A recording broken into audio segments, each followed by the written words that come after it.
இதெல்லாம் என்கிட்ட வேண்டாம். பிரியங்காவுக்கு கமல்ஹாசன் கொடுத்த வார்னிங். வெளியானது உள்ளே நடந்த பல சம்பவங்கள். கடந்த முறை பிரியங்கா பங்கேற்ற பிக் பாஸ் நிகழ்ச்சியில் போட்டியாளராக பங்கேற்ற நீரும் பிரியங்கா குறித்து சில தகவல்களை வெளியிட்டுள்ளார். அதில் பிரியங்கா மற்றவர்களின் கஷ்டத்தில் ஆறுதல் சொல்வது போன்று சென்று அவர்களின் கஷ்டத்தை ரசிக்கக்கூடிய நபர்தான் பிரியங்கா என தெரிவித்த நிரூப், மேலும் பிரியங்காவுக்கு ஒருவரால் பிரச்சனை என்றால் அவர்களை சாக்கடைக்குள் தள்ளி மூடி விடுவார் என நிரூப் தெரிவித்துள்ள வீடியோ சமூக வலைதளத்தில் வைரலாகி வருகிறது. இந்த நிலையில் விஜய் டிவியா இல்லை இது பிரியங்கா டிவியா என்று சொல்லும் அளவிற்கு விஜய் டிவி நிர்வாகம் மிகப்பெரிய ஆதரவை பிரியங்காவுக்கு தெரிவித்து வருகிறது என்று ஒரு விவாதம் ஓடிக்கொண்டிருக்கிறது. அதாவது பிரியங்கா விஜய் டிவியில் மிகப்பெரிய அரசியல் செல்வாக்கு பின்னணியில் அந்த சேனலை நிர்வகிக்கக்கூடிய நபர்கள் தான் காரணம். பிரியங்காவை மட்டும் சேனல் தொடர்ந்து முக்கியத்துவம் கொடுத்து மற்றவர்களை நசுக்கி வருகிறது என்கின்ற ஒரு கேள்வி எழுந்துள்ளது.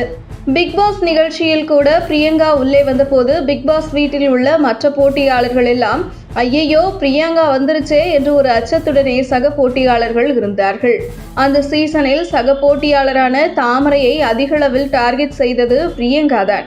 மேலும் பிக் பாஸினுடைய டைட்டில் வின்னராக பிரியங்காவை கொண்டு வருவதற்காக சேனல் நிர்வாகம் எவ்வளவோ முயற்சி செய்தும் அதற்கு கமலஹாசன் ஒத்துக்கொள்ளவில்லை என கூறப்படுகிறது.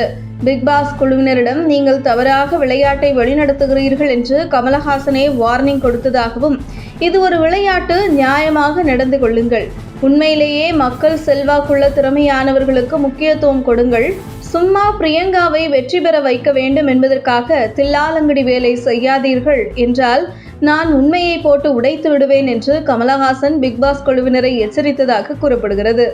அந்த அளவுக்கு இருந்தும் டைட்டில் வின்னருக்கு முட்டி மோதி எப்படியாவது பிரியங்காவை கொண்டு வரலாம் என்று பிக் பாஸ் குழுவினர் முயற்சி செய்தாலும் ஒரு கட்டத்தில் பிக் பாஸ் குழுவினரே பிரியங்காவை பிக் பாஸ் வீட்டிற்குள் நடிக்க வைக்க சொல்லிக் கொடுத்தாலும் கூட மக்கள் மத்தியில் அது எடுபடவில்லை. பொதுவாக ஒருவர் தங்களுடைய இருப்பை தக்க வைத்துக் கொள்வதற்காக எந்த மாதிரியான அரசியலிலும் தாங்கள் சார்ந்த நிர்வாகத்தில் ஈடுபடுவார்கள். அந்த வகையில் பிரியங்காவின் செல்வாக்கு எந்த அளவிற்கு விஜய் டிவியில் இருக்கிறது என்று தெரிந்து கொண்டு விஜய் டிவியில் இருக்கும் சிலர் பிரியங்காவுக்கு ஜால்ரா போட்டால் நாமளும் நினைத்ததை சாதிக்கலாம் என்று ஜால்ரா போடும் சம்பவங்களும் அரங்கேறியுள்ளது. அந்த வகையில் குக் வித் கோமாளி நிகழ்ச்சிக்கு பிரியங்கா வந்ததும் அதில் போட்டியாளராக பங்கேற்ற இர்ஃபான் பிரியங்காவுக்கு அக்கா அக்கா என்று ஜால்ரா போட்ட ஐஸ்வத்த நிகழ்வும் அரங்கேறி வருகிறது. மேலும் சக போட்டியாளர்கள் பிரியங்காவை சுற்றி சுற்றி ஜால்ரா அடித்த சம்பவங்களை பார்க்க முடிகிறது. ஆனால் மணிமேகலை மட்டும் எந்த இடத்திலும் பிரியங்காவிடம் வந்து வளைந்து சலாம் போடாமல் கெத்தாக ஆங்கராகவே இருந்துதான் மணிமேகலையை கட்டம் கட்டி பிரியங்கா வெளியேற்றியதாக கூறப்படுகிறது. உங்கள் தின சேவல்